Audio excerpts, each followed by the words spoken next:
さて、ここからは少しイメージを持っていただくために、さまざまな地域学校共同活動を写真で紹介します。例えば、きっと多くの学校で行われている体力測定の補助。先生からの一言でやり方を協議して実現した活動です。先生は地域への発信を遠慮しがちですが、発信してくださったおかげでサポーターが集まり、効果的に、また時間も有効に使える活動になりました。日本の伝統文化理解教育、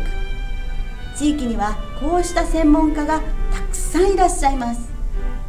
講師にお招きして授業をしていただくことで、子どもたちも多様な文化を理解することができます。学校図書館は地域の人たちが協働するととても変わります。整備支援もお得意の方が工夫を凝らして楽しんで取り組んでくれます。また読み聞かせやお話し会もより良い内容にしようと自ら勉強会を行い、意欲的に取り組んでいこうという機運が生まれます。キャリア教育は社会に開かれた教育課程にぴったりの学習です。地域のさまざまな団体、さまざまな方々と連携することで、社会で活躍する人たちの思いを知る、リアルな世の中を知るという学習につながります。書き初め展の展示準備支援の様子です。先生方でなくてもできること、役割分担ですね。また集まった人たち同士の会話も生まれ、コミュニケーションを取り合う機会にもなっています。地域に長く住む方々にいらしていただくふるさと学習です。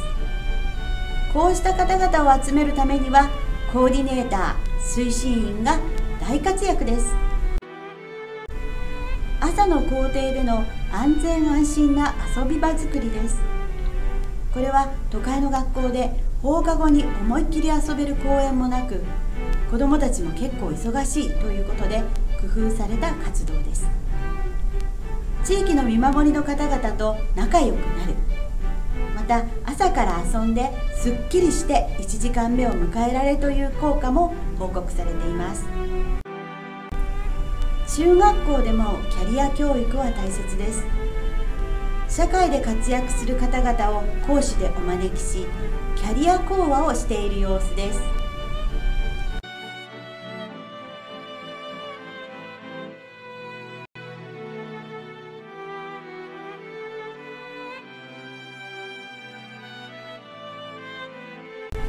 中学校では放課後の学習支援をしている学校が見られます。